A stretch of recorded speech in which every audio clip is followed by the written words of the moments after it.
everyone. Welcome back to another week of Wide Open. Today, I am so excited to talk to the brilliant, incredible human who I am lucky to know and who I have met along my journey as a professional athlete. Adam Grant, welcome to Wide Open. How are you?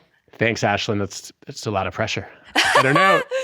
We'll see how this goes. You're a professor and you're a family man and a father. You're just ticking so many boxes. I don't know how you do it. So please tell me your secrets.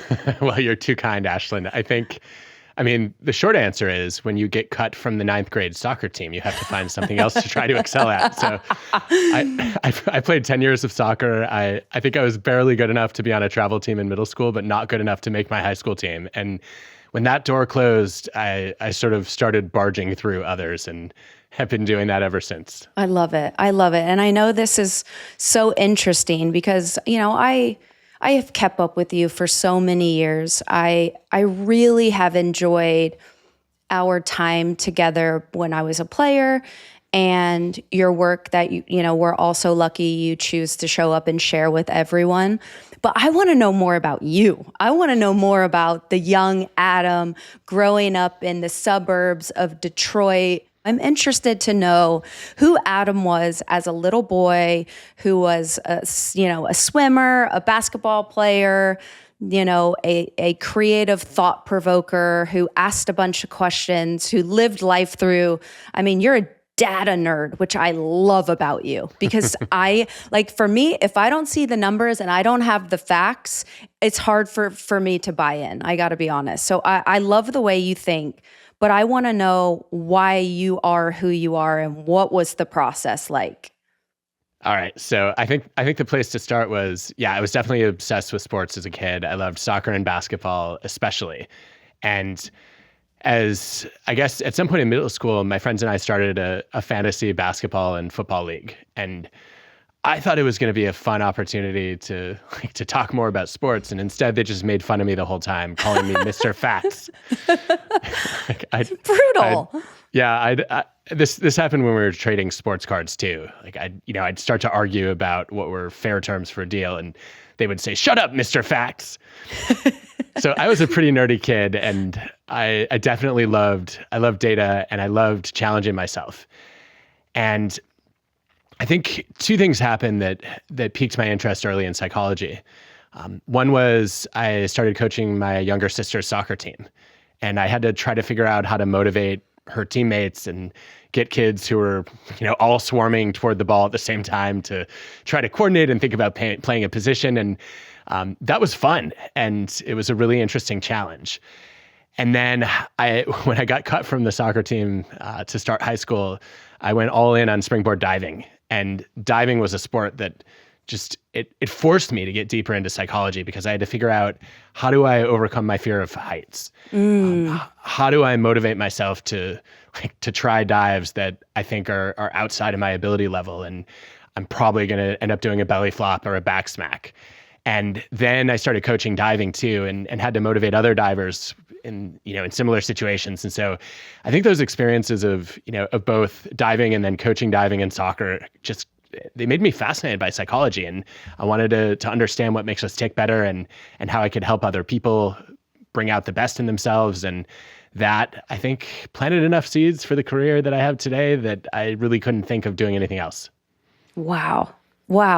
It's, it makes me think because I fall on your every word, which I love because it's so digestible, but also because I relate. I understand. I think as kids, you learn so much in the process of understanding why you asked the questions you did. But did it come from your parents? Did a part of that upbringing, like that secret sauce people talk about, did you inherit that from learning things about your parents? For sure. I found out actually after I declared psychology as a major in college that both of my parents had studied psychology in college, and I didn't know. Wow.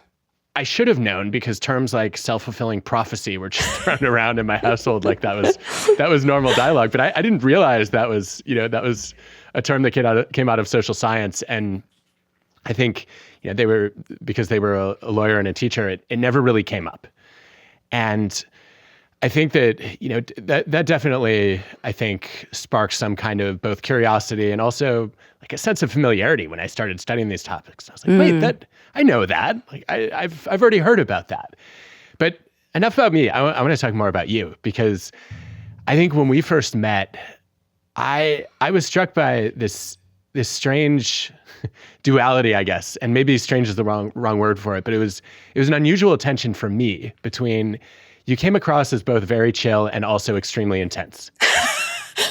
I get that a lot. Do you? Because normally I think about these two things as opposite, and you managed to exude both of them, and I wanted to know where that came from. Wow. You're the first person that's really asked me that. I can't wait to unpack this with you. And like, I'm in a really weird process in my life where I'm unpacking who I was as a professional athlete and how I've closed that door and how it serves me as a partner, as a mom, as a leader outside of sport, and also rethinking the way sport made me such a great athlete, but maybe not such a great mom and partner. I was on this pursuit of greatness.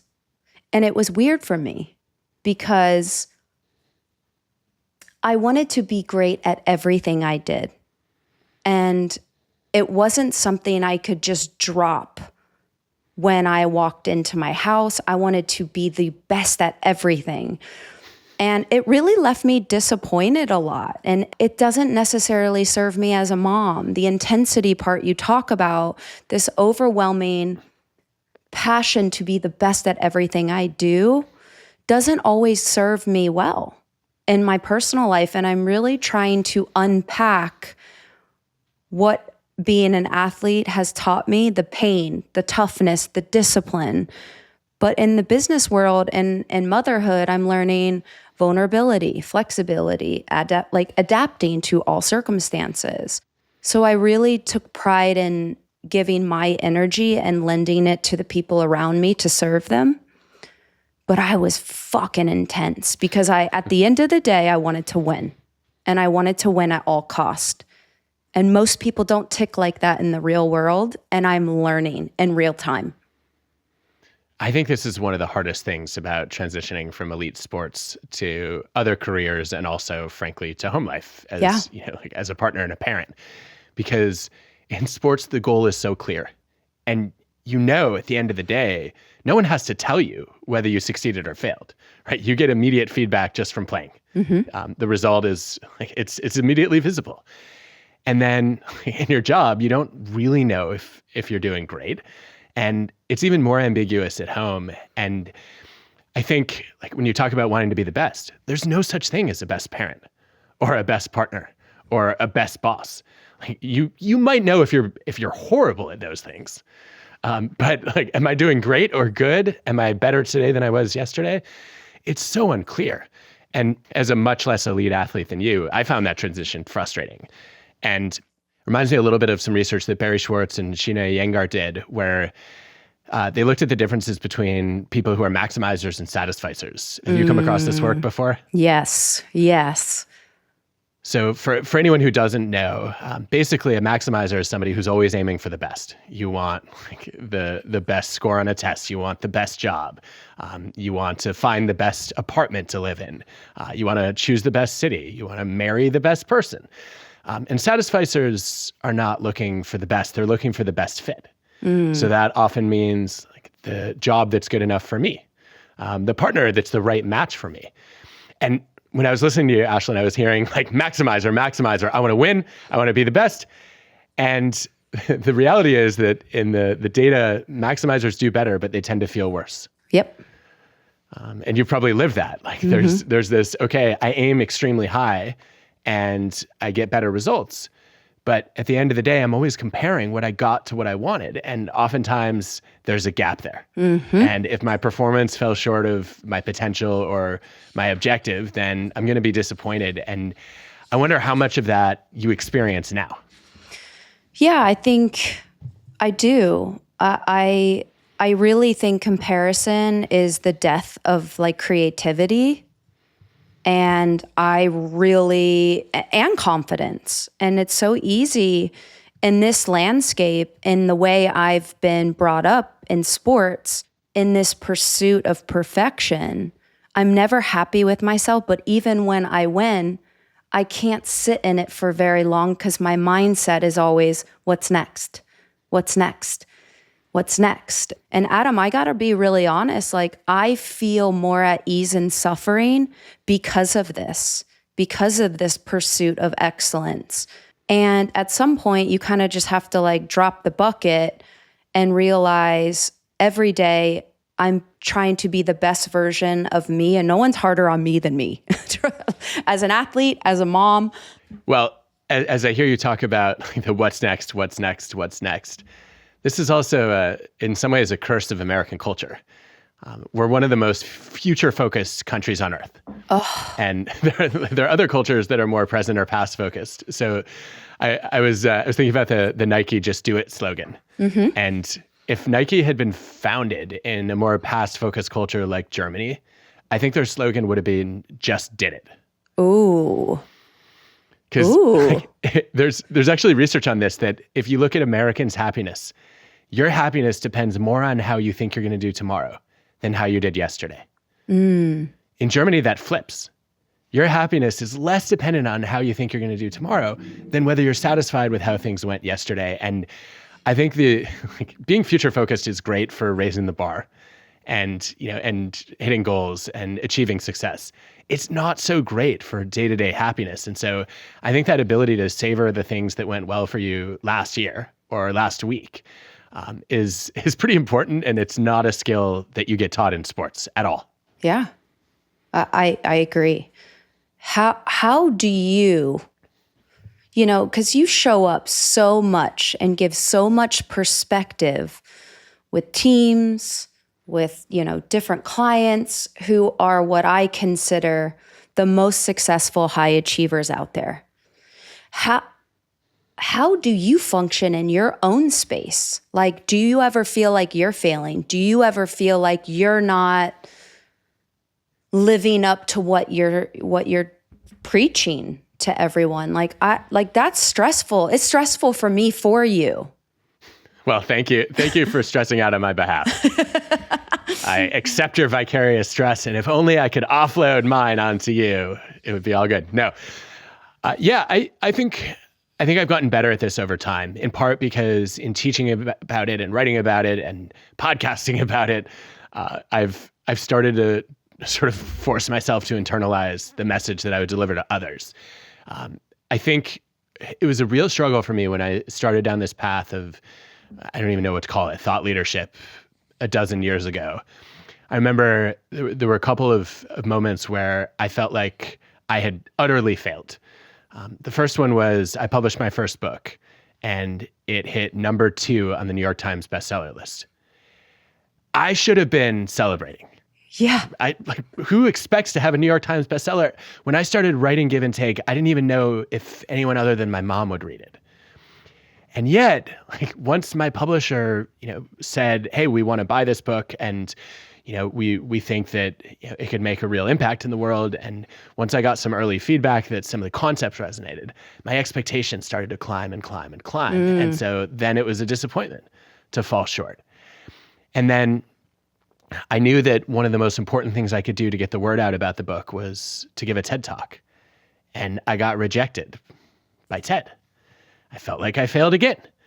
And again, I should have appreciated the fact that there were incredible people that wanted me to be on any stage and that I had a platform to share my ideas, but I felt like a total failure. Mm.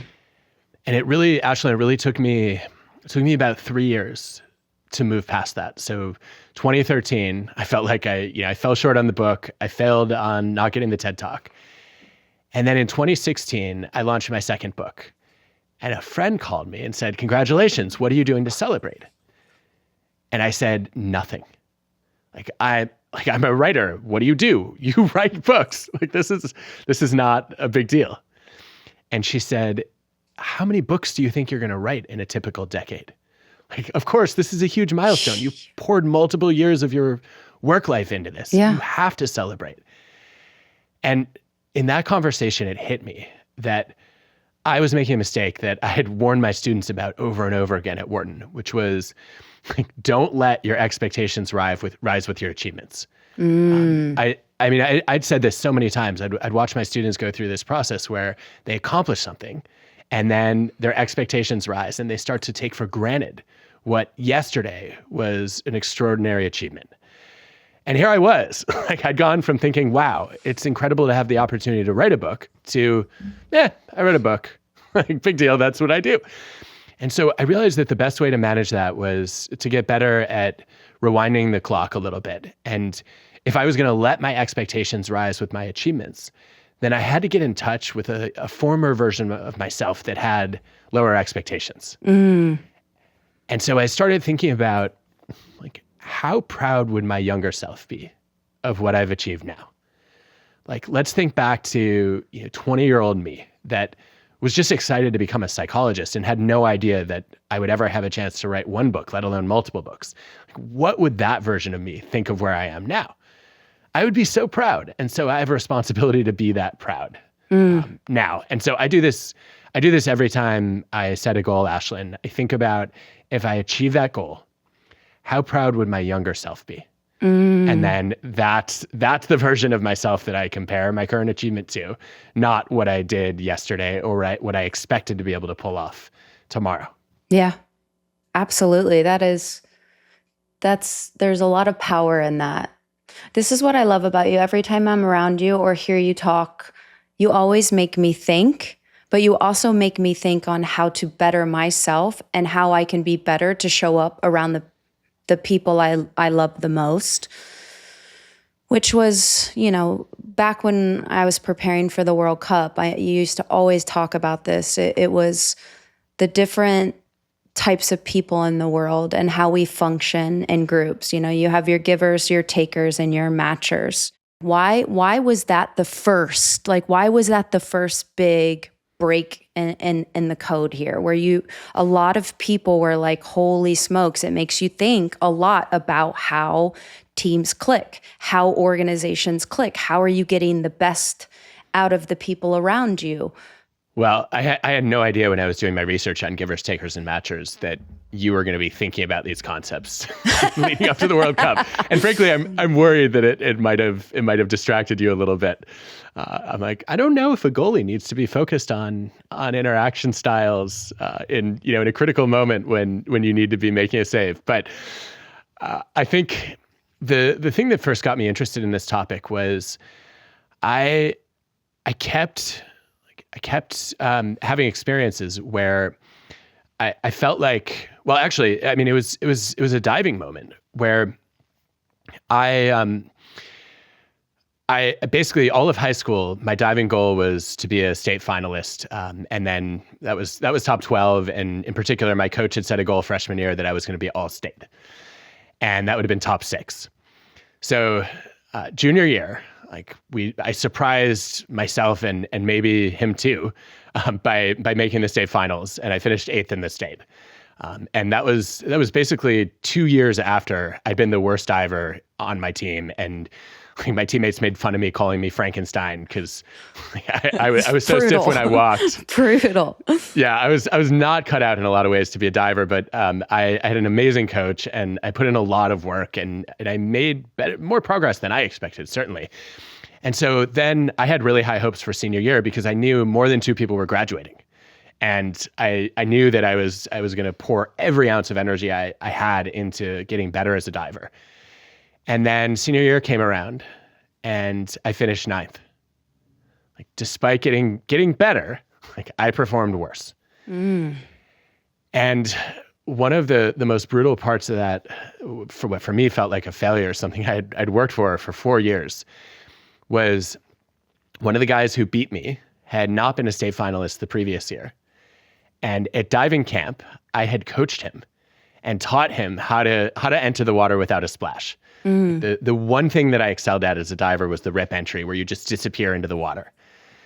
And I spent just thousands of hours perfecting that entry. And his entries were really splashy as a gymnast. Like in gymnastics, the last thing you ever want to do is land on your head. And so he was never quite comfortable going head first.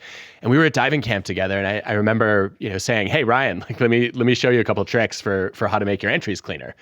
And he beat me by a few points, and the rip entry could have made the difference. Wow. And I remember thinking, like, it's so frustrating that sports is sometimes zero sum. That if I want to win, someone else has to lose. And in that case, trying to help Ryan get closer to winning actually cost me a place, probably. And I wondered, like, does it have to be that way? Yeah. If I'd been in more of a pure team sport, I think it would have been easier to help my teammates, and that wouldn't have hurt me. But I wondered, as we move into all kinds of collaborative settings, like what happens to people who are givers, who are motivated, my definition of a giver is pretty simple. It's constantly asking, what can I do for you when you meet other people? And I saw plenty of people who would not have helped, right? And who are takers and who wanted to know, well, what can you do for me? And as I started studying this, I realized that a lot of people will tell me, hey, my grandma told me there are givers in the world and there are takers in the world, and the takers might eat better, but the givers sleep better. But what grandma didn't mention is that most people are not pure givers or takers. Most of us, we don't want to be too selfish or too generous. And so we become matchers, which is to say, I'll do something for you if you do something for me. And that way, I'm going to protect myself against the takers, but I'm not going to overextend myself like givers sometimes do. And I just thought these were fascinating dynamics, and I wanted to know, how can we build a world with more givers, and how do we also build a world where givers get to become the rising tide that lifts all boats, as opposed to sinking at the hands of takers. Yeah. Wow. With that framework, how did this play out in your life as a soccer player? I will say this, and I haven't. This is the first time, because as you're talking, I'm like unpacking this something emotional that's bumping up against a few scars. And I think it's important to talk about because it's very similar. When I got to the US team, I was behind Hope Solo for 10 years.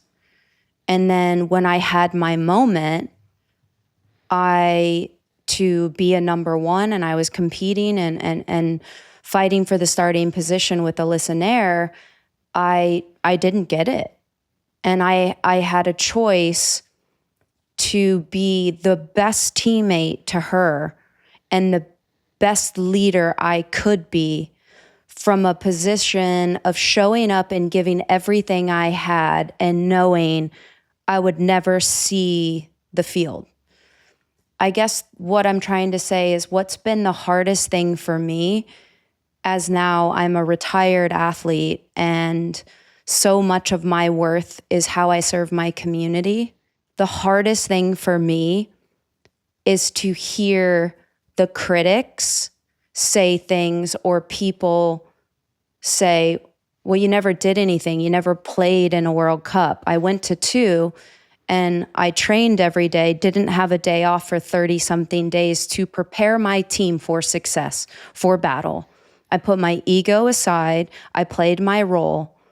And the days I barely thought I could move, I threw myself in goal after practice, and I had Kristen Press shoot on me 150 times when my body was barely it was thrashed. And I do feel that so much of my worth and my accomplishments were, oh, but you never were a starter for the national team. You only have 25, 30 caps or something. And it's interesting because it makes you feel so small. I spent my whole career insanely successful. There was a reason why I was on those teams. There's a reason why those teams did so well. But yet I always feel that I minimize my accomplishments and my worth because I wasn't what people view as the starter or the star. But my work was harder behind the scenes. My work and the pressure of showing up and serving other people when I knew I wouldn't get the pat on the back or the, we see you, we appreciate you. I just did it because that was my job, to show up in that role and be the best version I could be so everyone else could be great the day of the game. And sometimes I put in a ball what these people say, and it holds so much worth in my mind that really undermines how much and how hard I worked to serve these teams to be successful. I think that's such a travesty, and I'm glad you're recognizing it now, actually, because in psychology there's a term, name it to tame it, that I think that phrase is helpful for a lot of people. Right, once you can describe like the trap you're falling in, it's a little bit easier to catch yourself and then get out of it. And I think in this case, one of the things that's so unfortunate, aside from the fact that no one ever wants to be standing in front of a Kristen Press kid. No. Let's be clear. I would not wish that on my worst enemy. But that aside, I think at the end of the day, like, we're really good at measuring team success, and we're really good at measuring individual metrics that capture your own accomplishment. What we fail to do is measure your contribution to the team. I'm thinking, like in basketball, Shane Battier was known as the no stats all-star. And despite the fact that there weren't a lot of stats, like you could, if you wanted to, you could watch the game and count the number of times that he dove for a loose ball. You could start recording the number of hours that he was watching game film to figure out, like, where on the court do I need to try to force Kobe Bryant to go, where his shooting percentage is lower, or in Shane's case, not even watching the game film, but studying the stats to find those windows of opportunity. I'm curious about, looking back, like, how would you measure whether somebody is an effective giver on the pitch? An effective giver. Yeah. Like, how do you know if somebody is making their team better? Other than the obvious, like, okay, scores, saves, assists. Yeah, I think what made leaders, and you talk about this often, so I don't want to really get this wrong, but I really feel this in my heart. Because I was a captain of my club team for 7-10 plus years, like I know what it's like to be a leader. However, in sports, I feel like we give leadership roles to the people who take up the most space. The loudest ones. Oh, yeah. The biggest stars, the loudest, which gives them this type of credibility that they are the best. What I learned from a Becky Sauerbrunn, what I've learned from a listener, what I've learned from these very, very intelligent people who don't scream and don't take up this crazy amount of space that makes them feel that they're better or smarter than the group. It was their ability to get the best out of everyone around them, which drove the success of the team. It wasn't necessarily this arrogance that I'm the smartest, I am the best, I'm the most successful, I'm the star. I'm learning in real time that now as I'm sitting in work spaces with high-level executives, I really am looking around the table trying to see who's trying to take up the most space, which to me are usually the people who are the most unprepared, who are the most anxious about how they view theirself, like to even be in the role. So it's just this really weird learning process for me. And I'm trying to learn now in leadership roles in business to sit back and let other people take over the room so the everyone's productive and the creativity goes up, and I don't steal the light, or I don't steal the joy, I don't steal the moment. I think now we're in a time where the loudest people aren't the leaders and captains anymore. It's who's getting the best out of the entire unit.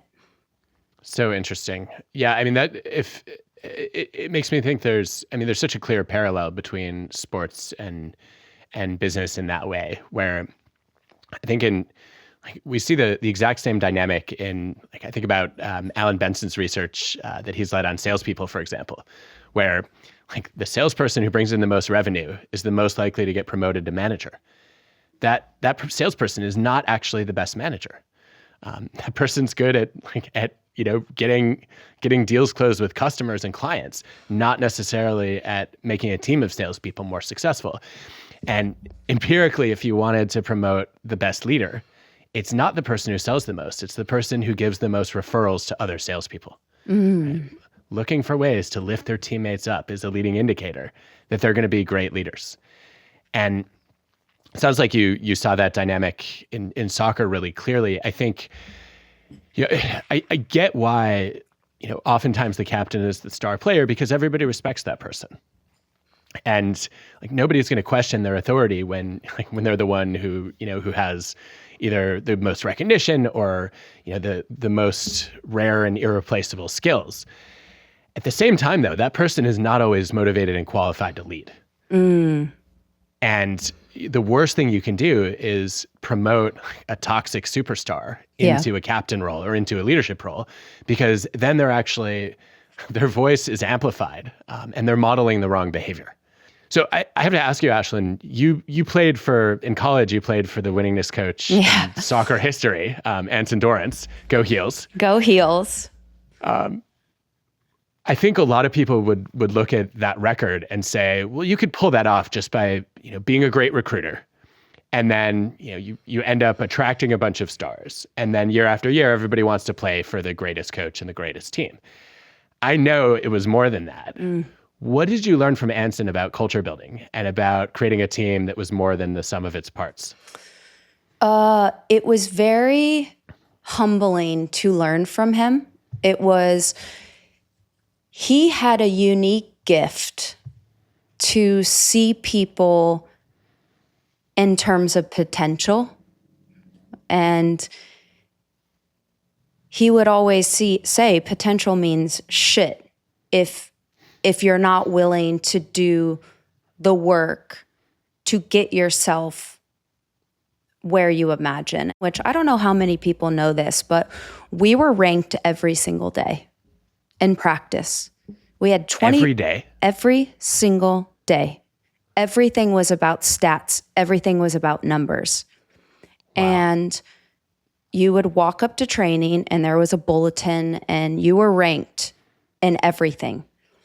Passing and moving, shooting, how many goals you gave up, how many turnovers. I mean, everything. Speed, how many high-level sprints you can hit, what's your mock speed. I mean, from top to bottom.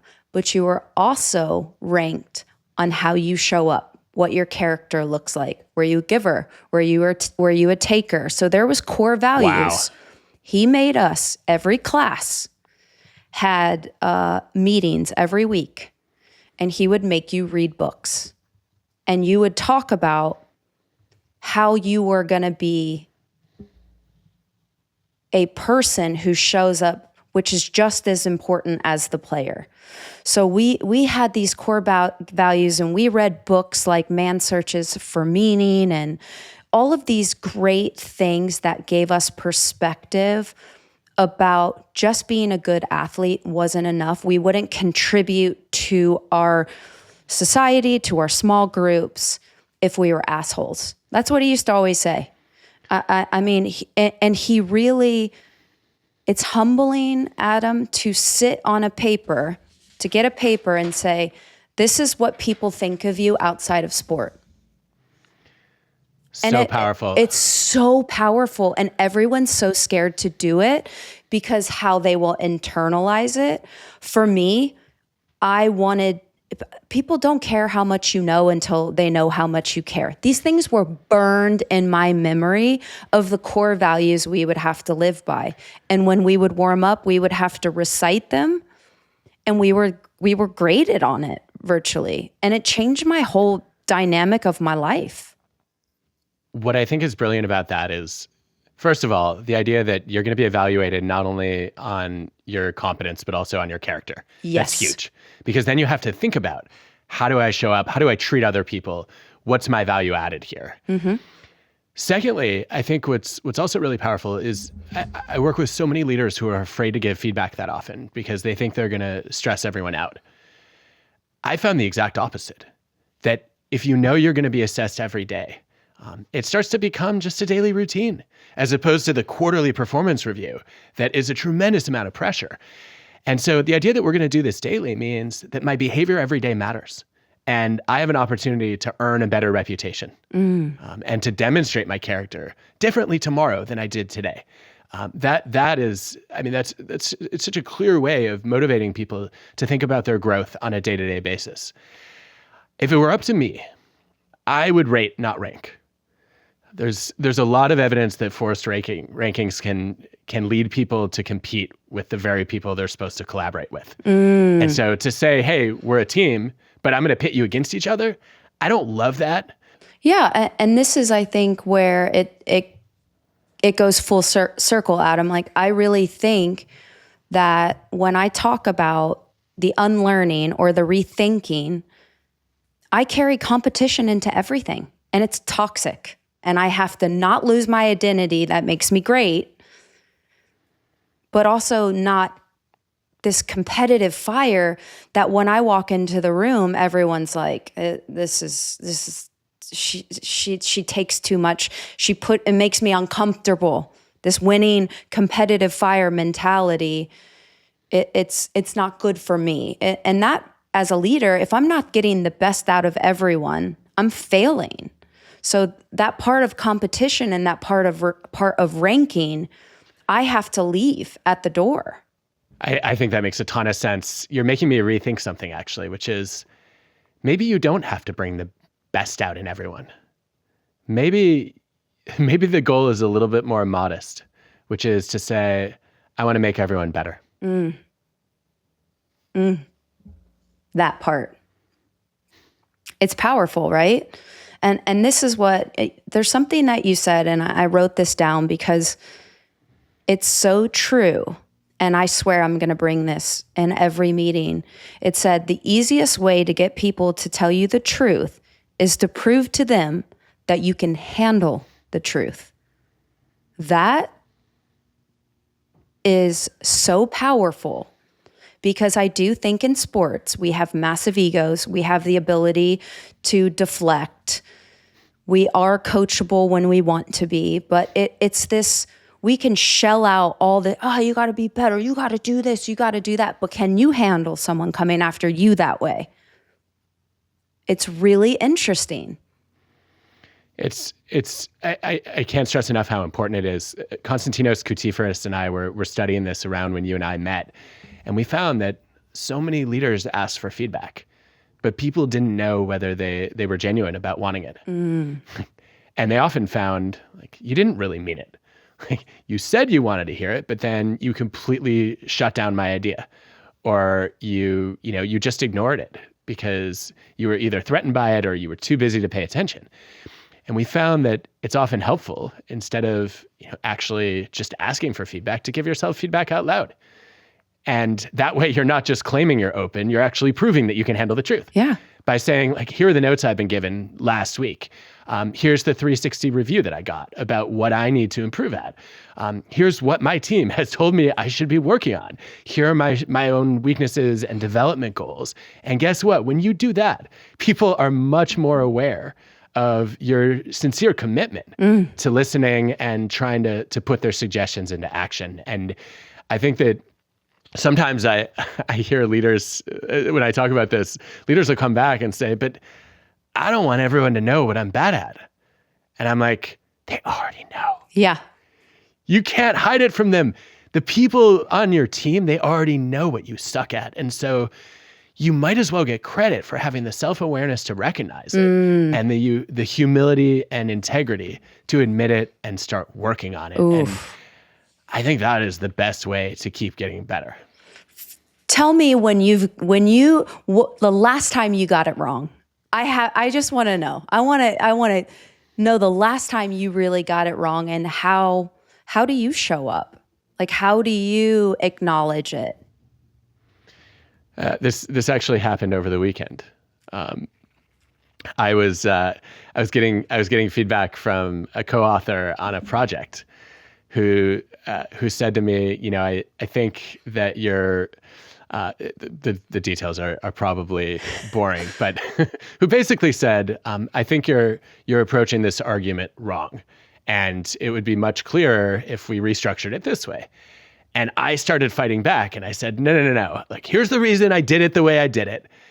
And my co-author said to me, it's nice to meet your logic bully again. And I was like, oh, guilty as charged. Here we go. Like, I'm a big believer in Carl Weich's mantra, argue like you're right, listen like you're wrong. Oh. But the danger for me is I can get so passionate about an argument that when people hear me argue like I'm right, they don't realize that I'm willing to listen like I'm wrong. And so when I got the logic bully feedback again, I had to say, okay, wait a minute. Let's shift gears here. Tell me again what I'm missing. And I'm going to repeat the point back to you. And then we're going to try it your way. And we did, and it was better. Wow. And then I did what I often do when I get something wrong is I go into Happy Gilmore mode. And I was like, you were right. I was wrong. You're smart. I'm stupid. You're good looking. I'm not attractive. And that's my mea culpa. Oh my goodness. It's good to hear you're human too. I think that validates a lot of the struggle for me. But I say this because I asked this question and so much about this podcast of, the reason why it's named Wide Open is because we are so much more than what we do. So I have this question for you, and I ask everyone on this show, what moment in your life really split you wide open? That really changed the landscape of everything, your life, how you show up. It can be with work, it can be outside of work.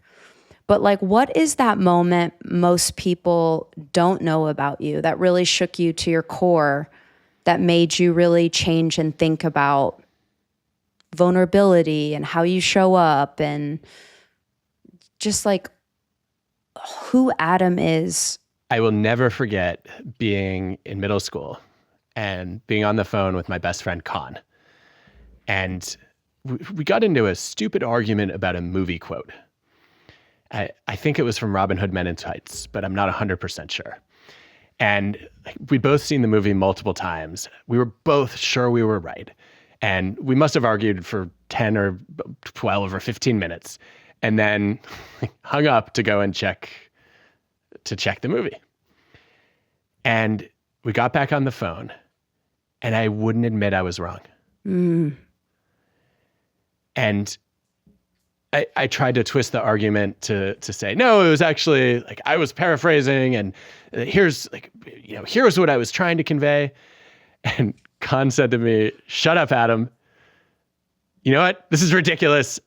I won't talk to you until you admit you were wrong. And he hung up the phone.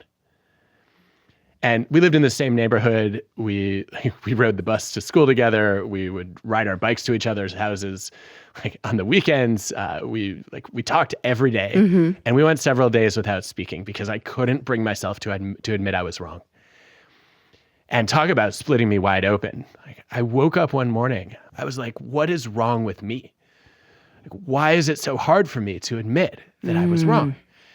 And I realized that my identity was all wrapped up in being smart. And being smart was all about getting the right answer. Oof. But it was coming at the expense of my most important relationship at the time. And I realized it was more important to me to get it right than to be right. And that I never wanted my desire to feel like I was right. I never wanted that to stand in the way of maintaining a meaningful relationship. And that was transformative for me. Wow. That's powerful. Adam, you are incredible. You're an incredible human, and you're so humble and you're so kind. And we're all so lucky to know you, to be able to read your work, to be able to hear your podcasts, to to really experience and unpack the questions you have us ask ourselves. And I'm grateful for it. So thank you for taking the time today to come on to Wide Open. Thank you for being vulnerable and helping me unpack my, transition and identity. I really appreciate it. Well, I appreciate your appreciation. And I've, for a long time now, I've admired both your intensity and your equanimity as an athlete. And I'm so glad that Wide Open is giving people outside of soccer a chance to learn from you, and also to hear you grappling with the things we all struggle with in real time. I think that's a gift. So thank you for having me. I appreciate it. And we will hopefully see you soon.